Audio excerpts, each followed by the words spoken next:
Some names don't need an introduction. They just linger quietly, heavily, like smoke in the back of your mind. You've probably heard it whispered before. Baphomet. It sounds ancient, mysterious, dangerous even. The kind of name people throw around without really knowing where it comes from, or what it actually means. Is it a demon? A god? A hoax? A warning? Depends who you ask. And that's what makes it interesting. Because Baphomet isn't a figure with a neat beginning or a clean-cut story. It doesn't show up in creation myths. It doesn't belong to one religion, one tradition, or even one interpretation. It's drifted through history like a shadow that never quite settles, always just outside the lines, always tied to secrets people weren't supposed to know. But here's the thing about shadows. They only show up where there's light. And Baphomet, for all the fear and controversy tied to it, has always been about something deeper, something uncomfortable, something worth looking at, even if it stares back. So where did this name come from? Who shaped it? And why does it still hold so much power? Let's pull it apart, piece by piece, and see what's really behind the symbol that refuses to disappear. Not to praise it, not to condemn it, but to understand why it keeps showing up when people least expect it. This is the story of Baphomet, the androgynous goat demon. Baphomet didn't enter the world through a ritual or a vision. It came through an accusation, an echo born in the shadows of a crumbling order. The first time the name appeared in recorded history was in the early 14th century, scrawled onto documents by inquisitors, interrogating the Knights Templar. The Templars, elite warrior monks once hailed as champions of Christendom, had grown too wealthy, too powerful, and too independent. And when that happens in history, someone always decides it's time to bring the hammer down. King Philip IV of France, deep in debt to the Templars, made his move. He pressured Pope Clement V, accused the order of heresy, and launched one of the most notorious crackdowns in medieval Europe. Under torture, many knights confessed to all sorts of things: sacrilege, blasphemy, and secret worship of a mysterious idol called Baphomet. But what was Baphomet? No one could say for certain. The descriptions were vague. Some claimed it was a severed head. Others said it was a statue with a beard. Some believed it was a pagan idol, others a demonic entity or a symbol of secret knowledge. But there was no clear consensus because the name itself might have been a corruption. Some historians believe Baphomet was a mishearing or mistranslation of Mahomet, Muhammad, used to accuse the Templars of consorting with Islam. Others think it was code, a cipher hiding some deeper esoteric truth. Regardless, the accusations stuck. Dozens of Templars were executed. Their Grand Master, Jacques de Molay, was burned alive in 1314, denying the charges with his final breath. But the legend of Baphomet didn't die with him. It lingered. For centuries, the name faded into obscurity, popping up here and there in fringe texts, esoteric writings, or whispered among those intrigued by forbidden knowledge. Baphomet wasn't fully demonic. Not yet. It was still undefined, half riddle, half threat, floating somewhere between rumor and heresy. It wasn't until the 19th century that Baphomet took on a face. French occultist Eliphas Lévy reimagined the name, sculpting it into something more, something symbolic, powerful, and provocative. He drew the now iconic image, a creature of contradiction, balance, and mystery. With Lévy's vision, Baphomet was reborn, not as a confession under torture, but as a symbol layered in myth, philosophy, and esoteric meaning. And from there, its legend only grew. Because once an idea like Baphomet enters the world, vague, powerful, and shrouded in accusation, it doesn't go away. It evolves. Baphomet's appearance isn't just strange, it's deliberately paradoxical. Nothing about it was designed to comfort or to fit neatly into any one category. It's a collision of symbols, a walking contradiction, sculpted to provoke more questions than answers. And for that exact reason, it has endured. Most people know the image, a humanoid figure with a goat's head, seated with one arm raised and the other lowered, fingers pointing in opposite directions. The first thing that grabs you is the head itself, horned, beast-like yet strangely calm. The eyes don't glare, they don't leer. They just look, straight ahead, as if staring through the viewer and into something deeper. The goat face isn't just for shock value. In esoteric circles, the goat represents raw, primal instinct, the wildness of nature, unrefined but powerful. And yet paired with a human body, it suggests something tamed, or at least understood, a creature made of both the beast and the thinker. Then you notice the body. It's androgynous, part masculine, part feminine, muscular, but also bearing what appears to be the suggestion of breasts, a fusion. A reminder that Baphomet doesn't play by our rules, male and female, above and below, light and dark. It's not about choosing a side, it's about containing both. The whole image leans into duality, almost aggressively. One hand points to the sky, the other to the ground, reflecting the old Hermetic principle, as above, so below. A phrase that hints at the interconnectedness of all things, that the universe mirrors itself, top to bottom, spirit to flesh. Etched between those arms is a torch, burning atop the goat head like a crown of illumination. It's not fire for destruction, but for enlightenment. It suggests knowledge, insight, something that cuts through ignorance and exposes what's real. And right beneath the torch, on Baphomet's forehead, rests a pentagram. Often misunderstood, this symbol doesn't automatically scream evil. It has been used to represent the 5 elements: earth, water, air, fire, and spirit, or the perfected human form, reaching upward. Even Baphomet's legs carry layers. They're crossed, wrapped in scaled skin, hinting at something reptilian or serpentine. Sometimes Baphomet is shown perched on a block or a throne. Other times, surrounded by a dark void. And right between the legs is the caduceus, the twin snakes climbing a staff, a symbol you've probably seen in medical logos. Here, it symbolizes balance, healing, sexual energy, or even kundalini, the coiled force at the base of the spine in Eastern mysticism. In Baphomet's case, it's another reminder that this being stands at the crossroads of energies, rising, spiraling, merging. So what does Baphomet do? That's trickier. Unlike gods who command storms or demons who tempt the innocent, Baphomet isn't out to interfere.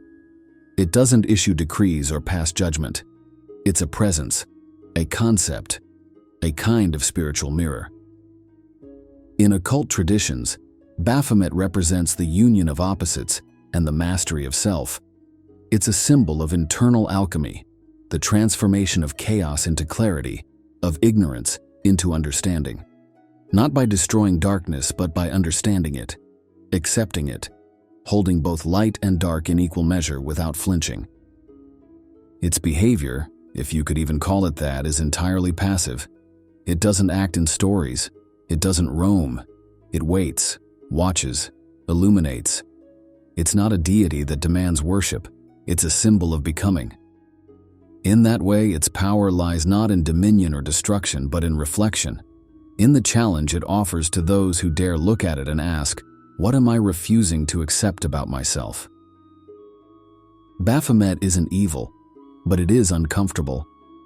It forces confrontation with the parts of ourselves we've locked away. It embodies knowledge that's forbidden not because it's wrong, but because it's hard. It dares the seeker to go further, to move beyond binaries, to understand that growth doesn't come from purity, but from wrestling with paradox. And maybe that's the real power of Baphomet. It doesn't want obedience. It only wants awareness. Hey everyone, just a quick intermission here. I wanted to say thank you for watching this video. It really means a lot to me. Did you know that over 80% of you who are watching right now aren't subscribed to the channel? If you've enjoyed this content so far, it would be incredible if you could hit that subscribe button. It's a small gesture, but it really helps the channel grow and ensures that you won't miss any more of our fascinating stories we explore together. Also, if you're feeling generous, please give this video a thumbs up, leave a comment, and share with anyone else who may enjoy it. Your support really does make a difference and keeps the content coming. Thanks again, and let's get back to the story.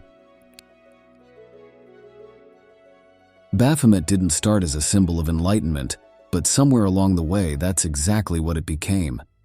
For centuries, this figure sat in the margins, half formed, half feared.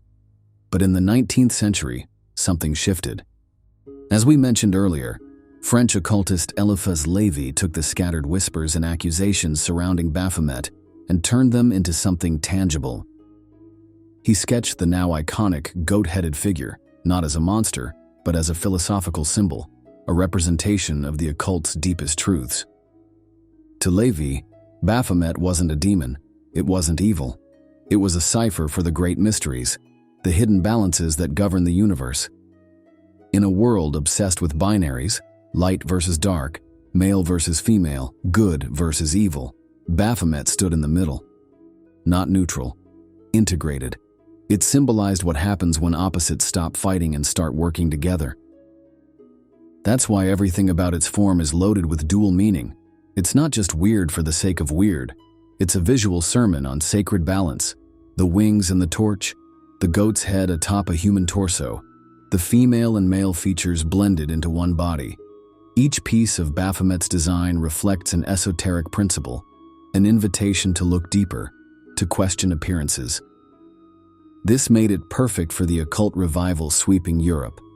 Secret societies and mystical thinkers latched onto the image, seeing in Baphomet a guide through the labyrinth of hidden knowledge. The Hermetic Order of the Golden Dawn, Thelema Rosicrucians, they didn't all adopt Baphomet directly, but they echoed the same themes: duality, ascension, the pursuit of forbidden wisdom. In many of these traditions, Baphomet became a sort of spiritual compass. Not a god to be worshipped, but a concept to be understood. An inner fire that needed channeling.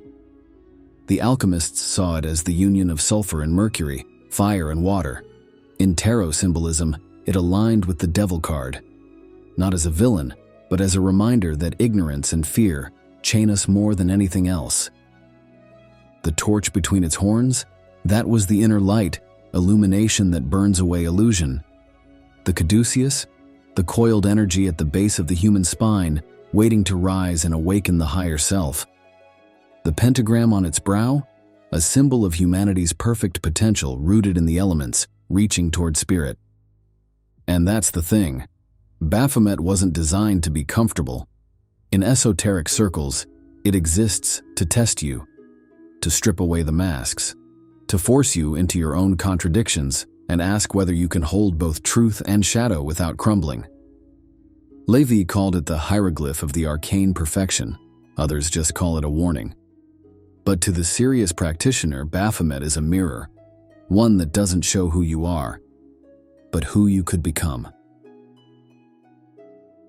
By the 20th century, Baphomet had already slipped from accusation into symbolism, from whispered heresy into philosophical icon. But then came a new chapter, one that would drag Baphomet, kicking and screaming, into the modern world, and straight into controversy. In 1966, Anton LaVey founded the Church of Satan, and with it came a bold rebranding of what it meant to challenge religious orthodoxy. He wasn't interested in summoning demons or pledging allegiance to evil. LaVey's Satanism was atheistic, theatrical, and built more on personal empowerment and rebellion than dark magic. But it needed a symbol, something that could stare down centuries of fear and dogma without blinking. That symbol was Baphomet, or rather, the sigil of Baphomet.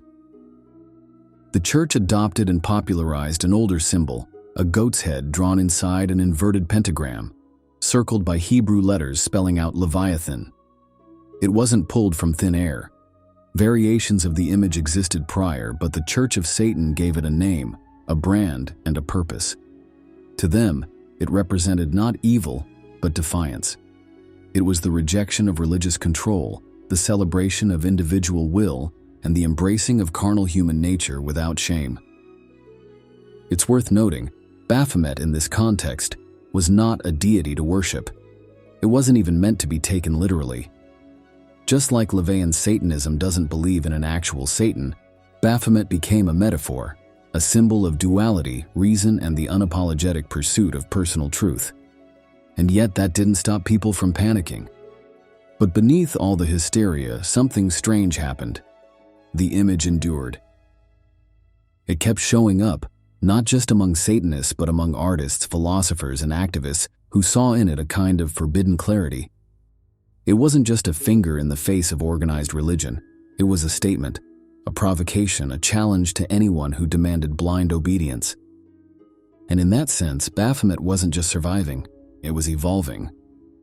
No longer just a whispered accusation from the Templar trials, no longer just an occult diagram in an old French manuscript. Baphomet had become something else entirely, a symbol you couldn't ignore, a face you couldn't explain away, a question you had to answer, whether you liked it or not. You don't get to be a symbol like Baphomet without controversy clinging to your name like smoke. From the moment the figure appeared in the public eye, first through Templar confessions, later through occult art and modern rebellion, it has carried a certain weight. The kind of weight that stirs fear in pulpits, outrage in headlines, and fascination in the minds of anyone drawn to what society tells them not to touch. But here's the thing, most of what people think they know about Baphomet is wrong. The horns, evil. The goat head, devil worship. The pentagram, a cursed sign. For many, the moment they see Baphomet, all the worst assumptions flood in. And it's no accident. That reaction has been deliberately cultivated over centuries of fear, superstition, and religious propaganda. Let's rewind. When Eliphas Levi drew his now famous image of Baphomet in the 1800s, he didn't call it satanic. He didn't associate it with evil. He called it a symbol of equilibrium, a philosophical ideal. But fast forward a century or two, and it became a shorthand for everything sinister. Not because the meaning changed, but because people wanted it to mean something dark. It was easier to paint the unknown as wicked than to sit with its nuance. That's where the backlash began. Every time Baphomet showed up, on stage, in a tattoo, on an album cover, it was seen as a threat to tradition, a threat to decency, a threat to order. Politicians used it to stir moral panic. Evangelists pointed to it as proof of spiritual decay. And in the public imagination, Baphomet became synonymous with devil worship, even when no worship was involved. In the 1980s and 90s, the satanic panic turned that fear into frenzy. Suddenly, Baphomet was being linked to underground cults, missing children, and shadowy conspiracies. None of it held up under scrutiny. But by then, the damage was done. People didn't need evidence. They had images. And Baphomet, bold and unflinching, was right there at the center of it all. It didn't help that pop culture leaned into the fear. Horror films, metal bands, even video games turned Baphomet into a catch-all icon of darkness. The more misunderstood it was, the more powerful it became. And for many, it stayed that way. A scary goat thing, vaguely demonic, which was best avoided. But if you scratch the surface, you realize the real evil wasn't in the symbol. It was in the way people used it. To silence, to condemn, to draw lines between the righteous and the outcast. Because Baphomet doesn't demand fear, it provokes it. And that's a very different thing. It dares people to ask uncomfortable questions about religion, power, morality, and what we label as good or evil. It holds up a mirror and waits for the viewer to flinch. And for those unwilling to look deeper, it will always seem monstrous. But that doesn't make it a monster. It just means we're still afraid of what we don't understand. Baphomet was never meant to be understood at a glance. It isn't a villain in a myth or a god in a temple. It's something else entirely. A symbol, a challenge, a reflection of the contradictions we all carry. It didn't rise from ancient scripture or the mouth of prophets. It rose from fear, from accusation, from the blurred space between heresy and enlightenment. But over time, it became more than slander, more than shadow. It became meaning. The androgyny, the opposites, the calm face surrounded by fire. None of it is random. It all points to one thing: that truth isn't found in extremes, but in the tension between them. That wisdom isn't always pretty, That light and dark aren't enemies but reflections of each other. And maybe that's why Baphomet endures. Because it doesn't tell you what to believe. It dares you to look inward and ask what you're afraid to see. It's not about worship, it's about awareness.